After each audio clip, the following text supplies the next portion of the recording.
Hello again. It's been a long time since we've been together. And as you know, what I like to do is to bring you someone from Ottawa who I think has a lot of expertise on specific topics. And then we do a little chat so that we can get up to scratch on whatever is going on in Ottawa and what is going on the particular topic.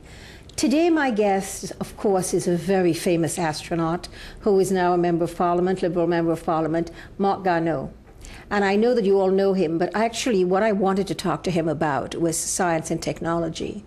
Because as many of you know, I think a lot of us believe that in a small country like Canada, with only 32 million people, we're going to have to concentrate on two very important things if we're going to be able to compete with the big world out there. We don't have enough people to make cheap t-shirts, so we're going to have to concentrate on human capital.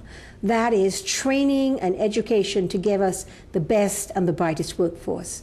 But we also need to look at innovation and creativity, to have the people who are the thinkers, to be able to come up with the new ideas.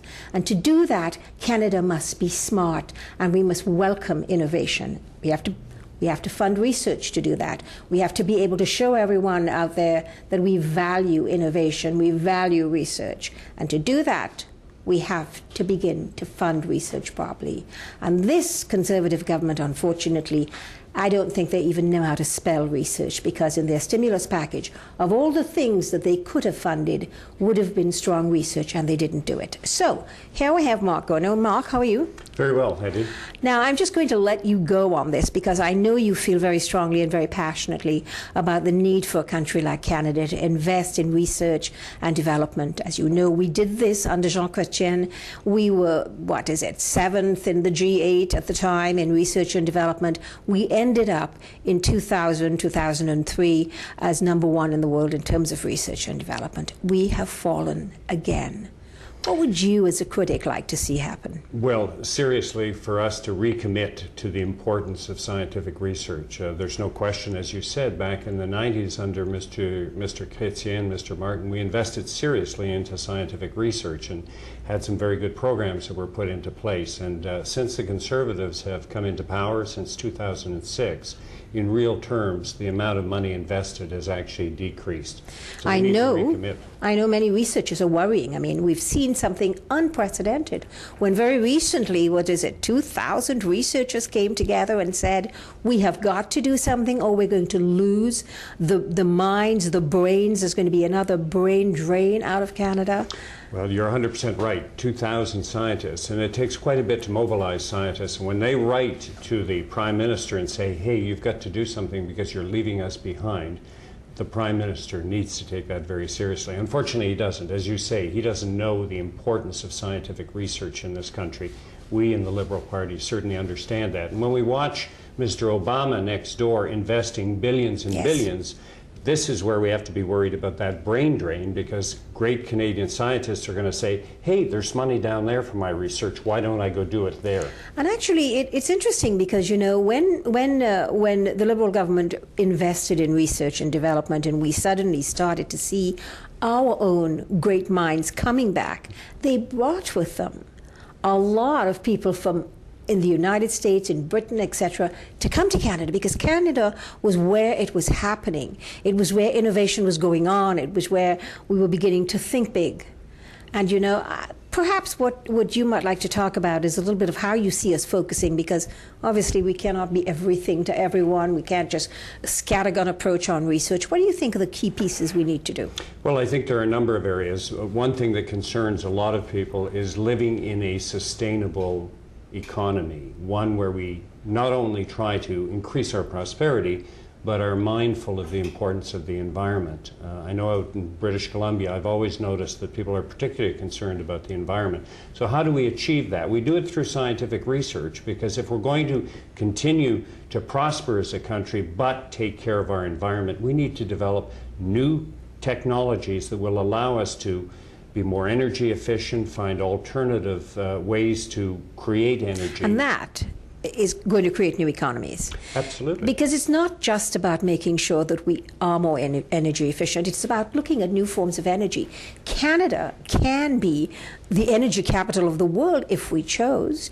I mean, we've got tidal energy on the East Coast. We've got wind energy in the prairies. We've got, of course, hydroelectricity. We've got oil and gas, which with carbon sequestration, et cetera, can move on. We've got solar energy. I mean, we've got biofuels. Canada can do it all. Absolutely. The motivation is certainly there for a country like Canada to do so, as you say, with new forms of energy and even with conventional forms of energy, where we've got to learn to take care of the CO2 that is produced. How do we sequestrate that? How do we work in for example, the clean oil fossil sands, fuels, but do it in a way that harmonizes with the environment. Yes. Technology is going to allow us to do that. Science is going to allow us to do it, and we need to get on with that aggressively. And actually, at least my favorite topic as a physician, of course, is medical research and public health research linked with medical research, because Canada being so diverse, we had moved forward on this in BC, actually, because we had begun to look at the issue of seeing the diverse population of Canada and finding out how certain diseases actually affected different ethnic and different racial groups, how the symptoms were different, and then how the treatments were different. And I know that when we started doing that in the Cancer Research Agency in British Columbia, that places like Japan and China and India were saying, well, we want to look at how our populations reacted to certain medication. What are the best ways to treat them? What are the earliest ways to diagnose them? Because we've been doing it here, and because we have a public healthcare system, of course, we've got all the data in one place, and it's easily accessible. And that was a big chunk that we were moving forward before this rug was pulled out from under everyone. Well, it literally was pulled out. The CIHR, which is the Canadian Institute for Health Research, which funds medical research, did not get any new money this year. No. And yet, south of the border, Mr. Obama added $10 billion additional dollars to that scientific investment. So this is not only a question of having a brain drain, but we're going to lose the expertise that we had built up, for example, in areas such as stem cell research. Yes. If we're going to continue to build that lead, we need to continue investing in it. Well, I know when we brought in, Mr. Chrétien brought in genomics, the whole genomics center in British Columbia, for starters, and brought back Mark O'Mara, our own BC boy from Simon Fraser University, who had gone off to Johns Hopkins. We found that Marco came back, and with him he brought just the slew of the best genomics scientists in the world